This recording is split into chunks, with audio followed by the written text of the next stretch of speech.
The Federalist Papers are a series of 85 essays and a cornerstone of American political thought, one of the most important works in the history of the country. The essays were written between 1787 and 1788 by three of America's founding fathers, Alexander Hamilton, James Madison, and John Jay, and they were intended to promote and defend ratification of the Constitution. In May of 1788, the original essays were combined into a single book titled The Federalist. Joining us now to discuss the authors of the Federalist Papers is Professor Colleen Sheehan of Arizona State University. Let's start off, Professor, by talking about the lives of Hamilton, Madison, and Jay before the Federalist Papers. Who were these men? Where were they from? What were their backgrounds like? And what were their roles in those very early years? Let's start with Hamilton. Sure. Hamilton's always good to start with, isn't he? These days, he's the most popular of the founders. So Hamilton actually wasn't born in the United States. He was born on a very small island, a volcanic island in the Caribbean called Nevis. It's down by St. Kitts. And his home is actually still there. I went and visited there, Paul, a number of years ago before the play. And the guard just happened to be, getting lunch or something, and no one was there, and you just walked in and walked around. No one else was there. It wasn't very popular. But anyway, he was born in Nevis, and then he moved to St. Croix, grew up there. And when he was a teenager, he had a dream of coming to the United States. And he was a precocious and talented young man, and a clerk at the store, and some of the folks on the island helped him out, and he came north. He settled in at King's College, now Columbia, and he actually thought about going to another school, but that he wanted to finish up in a year or two, and they thought that was a bit too swift, so he went to King's College. John Jay, who was the oldest of the three, born in 1745. We're not sure if Hamilton was born in 1755 or 57. There's some dispute about that. But anyway, Jay's the oldest of the three, and he's also from New York and went to King's College, now Columbia. And Jay had an illustrious service record in foreign policy, primarily, but also in law. He was a Chief Justice of the United States Supreme Court. And then finally, last but not least, is, of course, James Madison, the middle-aged of the two. So if Hamilton's born around 1755, 57, Madison's born 1751. And Madison is, of course, part of the Virginia crowd that included George Washington, Thomas Jefferson, James Monroe. And Madison's home is Montpelier. He inherited the estate from his father, from his family. Madison was he's definitely the shyest of the three. If Hamilton was precocious, Madison was painfully bashful. And a very studious young man, and a bit sickly sometimes, or at least he thought he was. And so their personalities were very different, but all of them extremely talented and extremely dedicated to this project that they thought of as the American experiment in self-government. Were there one or two examples of experiences that shaped each of them in their young years as young men? Oh, gosh, to pick one or two examples. Well, let's just take one example from Hamilton. When he was around 16, there was a huge hurricane that happened, and where he lived in St. Croix, and he writes this letter about his dreams, about where he wants to go, what he wants to become. And you can just picture him, Paul, looking across the Atlantic. And with all of his, at 60, with all of his life before him. and he made it happen. He made it happen, and so much so that when he comes to America, there are times when he looks around him because people are so attached to their states. And he adopted America, and his goal was, he said, America is a Hercules, but a Hercules in the cradle. And Hamilton's goal was to make Hercules grow up and be the strongest, best republic on the face of the earth. This man was ambitious. This man was, I think, in some ways, he was probably the smartest of the founders, at least in terms of pure IQ. I don't think he was necessarily the best read or the most thoughtful. Not to say that he wasn't well read or thoughtful, but I think he was the quickest. And so when you think of his ambition, I think one of the things that's important for Hamilton is to think of him is always to tie his ambition to his adopted country. There was one point he looked around and people are all attached to their states, and he says something to the effect, "What, am I the only real American here?"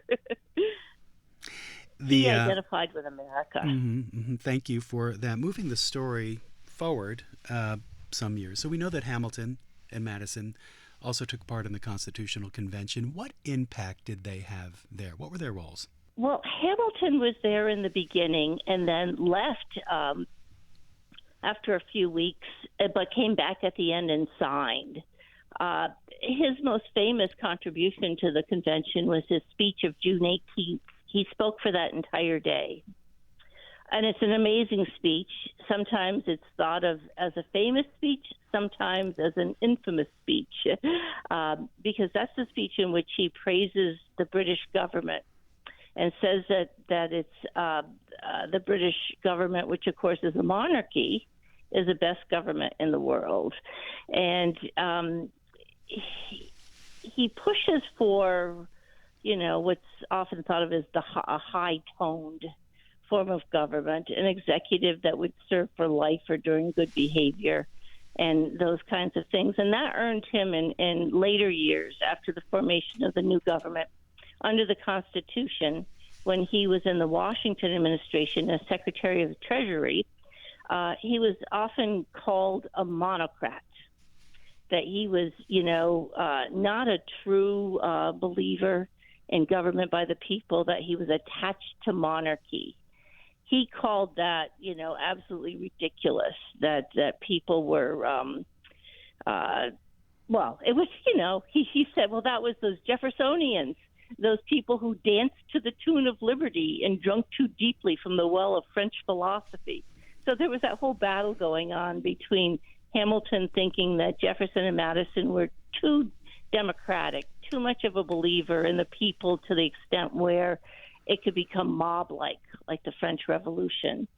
And Madison and Jefferson thinking that Hamilton was maybe not enough of a true Republican. So take us to 1787, September. It's the fall now. The Constitution is produced in Philadelphia and it's sent to the states. Who came up with the original idea for these Federalist essays, and why? And how did these three men ultimately come together to write them? Well, this is Hamilton. Hamilton is behind this all. He's the New Yorker. Of course, Madison's from Virginia. John Jay's from New York. But this is Hamilton's plan. Hamilton was at the convention. And as I said, the reason he left Paul was because there were 3 delegates to the convention from New York. The others, Yates and Lansing, were really just doing the work of then Governor George Clinton, and they would become anti-federalists. So Hamilton was always outvoted because each state delegation had one vote. The majority ruled for that, and the state delegation voted as a block. And so Hamilton lost all the votes. So he was pretty ineffective, except for the June 18th speech, which actually pushed people to see that he could be, that they had to be careful, and that the Virginia plan, Madison's plan, looked much more moderate when in light of Hamilton's plan. So it might have been a political move there, actually. So when the convention adjourns, sine die on what's now called Constitution Day, of course, September 17th, one of the states that was absolutely critical, but there was no guarantee that it would pass. This new Constitution was New York. So Hamilton goes to work, and he solicits, John Jay and some others to help him out. But some of them turn him down, and he ultimately asks, Jay says yes, and then he ultimately asks his Virginia colleague, Madison, and Madison agrees to do it. So this is all Hamilton's plan to try to get New York on board, because without New York, quite frankly, it's probably not going to work. We talked about some of the experiences of these three men, the men who wrote the Federalist Papers, Hamilton, Madison, and Jay. So we've talked about experiences. How about other influences? Who were their biggest influences as writers and thinkers? What did they actually read, and who did they study that informed their work here?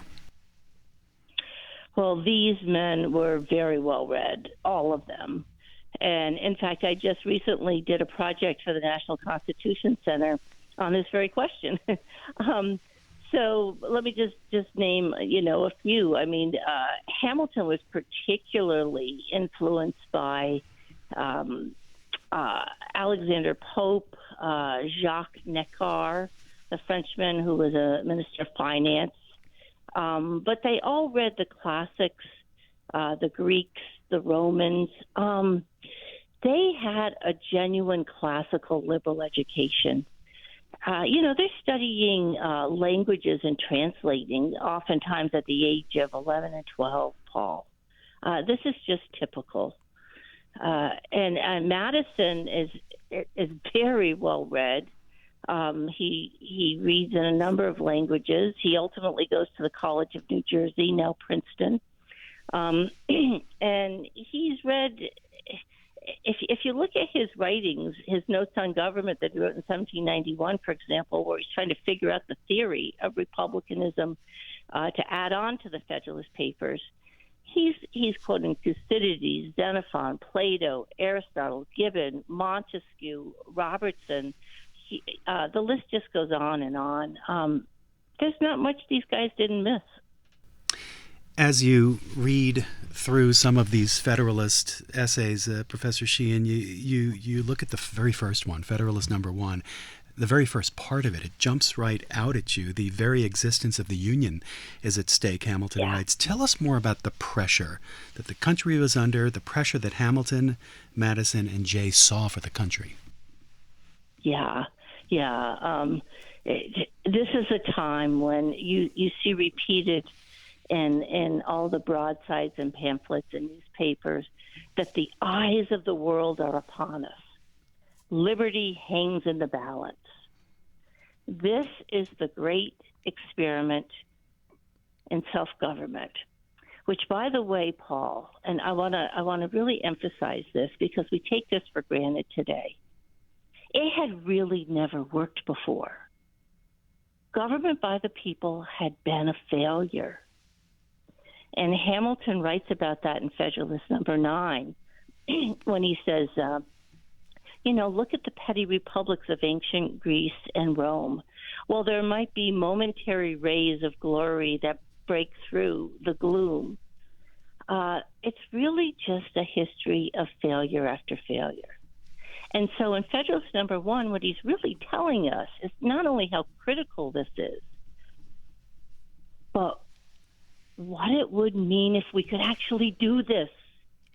This would be the first time that a government was founded, a government that could be successful, that was founded on the basis of reflection and choice rather than accident and force. I mean, look at that line in Federalist number 1 where he says something like, it seems to have been reserved to the people of this country by their conduct and example to decide the important question, whether societies of men are really capable or not of establishing good government from reflection and choice, or whether they are forever destined to depend for their political constitutions on accident and force. That is amazing. Just that sentence alone is really, in one sense, if America were a story, that would be the opening line of that story. In terms of the writing, the actual writing, Professor, how did they divide their work in terms of who would write which essays? Who wrote the most essays and why? Well, Hamilton wrote the most, but that's partly because Jay was supposed to write more than he actually ended up writing. They have a plan in the beginning, but they're under pressure. They're oftentimes writing these essays. At first, they're sharing them a little bit, but they're under pressure, and it's just like students. Just imagine being a graduate student. Oftentimes, you end up the night before staying up late at night to make it by the deadline, right? And that happens to them as well. And so some of it gets, more and more rushed. But what happens is Jay gets sick. Hamilton writes number 1. Jay writes Federalist Papers 2, 3, 4, and 5. But that's it for Jay until he only writes one more later on, Federalist 64. And so Hamilton picks up more of the slack. And because, I'm assuming Jay is going to write more about things like foreign policy, but then Hamilton has to pick that up and do, a good part of that. And finance. And most of the particularly theoretical essays are left to Madison, the theory of republicanism that starts with Federalist 37. Though, of course, before that is the most famous Federalist paper that Madison writes, which is Federalist 10. Did they actually coordinate on specific language or look at or edit, if I can use that word, each other's work in any way? How did that part of the process work? Well, we don't know exactly. We don't have that kind of, any correspondence. What we do know, I found this out a few years ago, and I was just became more curious about Jay because he's so neglected when people talk about the Federalist Papers. And just a few days before the publication of the first Federalist paper, which was October 27th, 1787. So, just a little over a month after the Constitutional Convention adjourned. So there's not a lot of time for this planning, really. But 5 days before that, on October 22nd, Jay has a dinner party at his home in Westchester County, New York. And his wife was the socialite of all socialites. So he their home is not too far from Bedford, New York, which is not far, which is the location of Martha Stewart's farm. And it's ironic that Jay's wife, Sarah Jay, is a sort of Martha Stewart of her time. and they threw dinner parties all the time. But this one dinner party was all men. And among the guests were Madison and Hamilton. You have to surmise that Jay, Madison, and Hamilton took some time by themselves over in a corner and talked about what was going to begin happening in just a few days. But I don't think they had a lot of occasions to do that kind of plotting and planning. And I think a lot of it was on the fly. Makes me want to ask, do you see these men as having been friends with each other the way we would think of friends today? That's a great question, Paul. They were definitely colleagues. And they were good colleagues. They agreed on, they were federal men, is what they called themselves. They wanted to strengthen the federal union. And they had that goal, that really critical, important goal in common. But they weren't buddies. Now, because buddies were people like, I would say Hamilton and Gouverneur Morris were kind of buddies.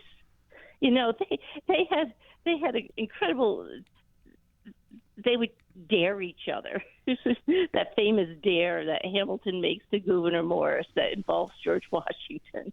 These two guys sometimes they acted like frat brothers. And then other good friends were Madison and Jefferson, very, very good friends. Jefferson's a little older, and when he knows that he's close to the end of his life, he writes a letter to Madison and he says, "Take care of me when dead." He means, please take care of my reputation. You understand me. You know what I've been about and what I've dedicated my life to. I count on you to do that. That kind of close friendship in which they're kind of mirrors to each other's soul, as Aristotle talks about it. That wasn't the kind of relationship that Hamilton and Madison and Jay had with each other. But they were good colleagues, and they had a common cause. In writing the Federalist Papers, Hamilton, Madison, and Jay decided to use a pseudonym, Publius. Mm-hmm. Where did that come from, and why? It's Roman. It comes from, there are a lot of Publiuses in Roman history, but this particular Publius is Publius Valerius Publicola, who was a Roman aristocrat who led the charge to overthrow the monarchy and was known for his small r Republican sympathies. He was a great leader of the Roman Republican cause. And so they deliberately chose that, or Hamilton chose it, to both hearken back to the classics and the Republican tradition. Think of the great historians like Gordon Wood and J.G.A. Pocock and all of the work that's been done on this small r Republican tradition. And it's important to point out to contemporary listeners that they're not talking about Republicans and Democrats here. They're talking about republicanism as the kind of government that's government by the people, popular government. And so that's what Hamilton chooses. But what it also means is I can't say no one knows who they are, because there's one person who was told. But it's all a secret who Publius is. They all sign every essay Publius. People don't know how many there are, if it's one or more, or who they are. There's guessing, but let me ask you, if I could, who do you think was the one person that they told? Oh gosh, this is why I'm talking to you. This is why I'm talking to the professor. What's the answer? Well, this is interesting because sometimes we think that these things about great men are all myths, just things made up for posterity. But it's actually really true that George Washington stood apart from all the others. The Parson Weems story, the cherry tree might not be true. The story that it conveys about the character of Washington and the greatness of Washington is true. Everyone respected Washington and knew that there was a just incredible respect, and they looked up to him. They didn't think of him as quite one of them. He was not only the general that won the revolution. Everyone knew he would be first president of the United States. There was no question. And they also knew that if he didn't come to the Constitutional Convention, it probably would not be successful. Things depended on Washington. There was a letter Jefferson writes to Washington when he wants to step down after his first term. And Jefferson writes to him and begs him, pleads with him, don't stay on another term. He says, we, meaning our country, we're not ready yet to walk alone. And so Washington was bigger than life, but that's not a myth. When you look at the product, these 85 essays, these Federalist essays, what would you say is the true impact of those essays? We know that they were written to influence the colonies, to ratify the Constitution. What was the true impact of their work from an historical perspective? Another great question, Paul, and particularly because it's such a difficult question. That's one of the points of controversy among scholars today. Certainly they had an impact in New York State. How much did impact, and New York does end up ratifying, of course, the Constitution, and that's important. They were republished. There's two major newspapers in New York that they're published in. They were republished elsewhere in other newspapers in New York and to some extent in other states. At the time, how much impact did they have in terms of gaining support for the Constitution? Anything I say is a guess. But people were, there's all these other Federalists who are writing in all the other states that are having an impact in their states. I would say that, though, that there's certainly a long-term impact of the Federalist Papers. Jefferson called the Federalist Papers the best commentary on the principles of government that was ever written. And even though they're dashed off, many of them in haste, and they're not a work of political philosophy, there's not a comprehensive, systematic outline to this project. Hamilton attempts to do that, but, they are works of politics. They're op-eds.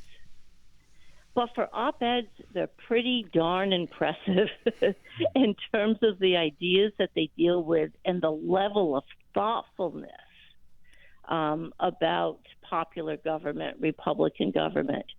There are flashes of brilliance in these essays. It's not surprising that Supreme Court justices often cite the Federalist Papers from then until now. They're still being cited. The Federalist Papers are a commentary on our Constitution and help us to understand not only the provisions of the Constitution, Paul, but the purpose of the Constitution. We sometimes forget that forest for the trees. The constitutional law it's not just a set of rules. The Constitution as a whole has a purpose. It's stated generally in a preamble. So we have to figure out, so how do we secure the blessings of liberty and secure this idea of justice for all? That's the dream, but it's an unfulfilled dream in many ways, and in many very important ways at the founding, particularly, of course, because of the institution of slavery, which there were some people at the convention who said, if you try to get rid of slavery, because some delegates definitely railed against slavery at the convention, including Gouverneur Morris, Rufus King, and others. But the Pinckneys from South Carolina, for example, said South Carolina won't join. We won't be part of this union under the new Constitution if you do that. And so how many slaves is the implication are you really going to free if you outlaw slavery? All the states with it are probably not going to join. As we wrap up, Professor, what would you say is the legacy of these three men, Hamilton, Madison, and Jay? Tell us. That's not only a great question, that's one of the toughest questions for our time today, isn't it, Paul? Because what we see is the war that we see, the battle in America today between two ideological sides. This is involving things like tearing down statues of the founders, including, by the way, of certainly, what's going on at Montpelier, the attacks on Madison at his home. Hamilton hasn't gotten it as badly.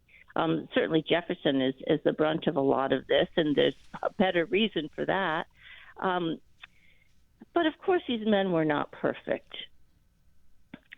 On the other hand, we probably ought not to throw stones at glass houses. That's one thing.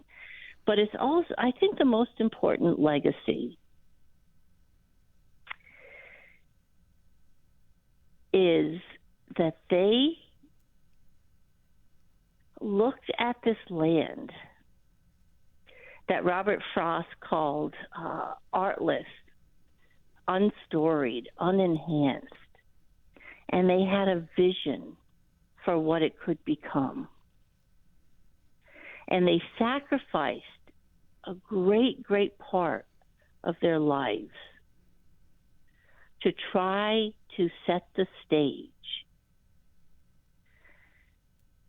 to make the experiment in self-government successful. This meant everything to them. As Lincoln would say later on in the Lyceum address, if they failed, we won't remember them. If they succeeded, we'll probably name rivers and states, and I can add universities after them. Lincoln says they succeeded. My question to our listeners is, did they? Because part of their success depends on us understanding what they did and paying it forward. With that, we say thank you to Professor Colleen Sheehan of Arizona State University. Much appreciated. Thank you for this great conversation. Thanks, Paul. It was great to talk with you. Thanks for listening to the Books That Shaped America podcast. For more information about the series, you can visit our website, cspan.org/Books That Shaped America. And remember to follow this podcast so you never miss an episode.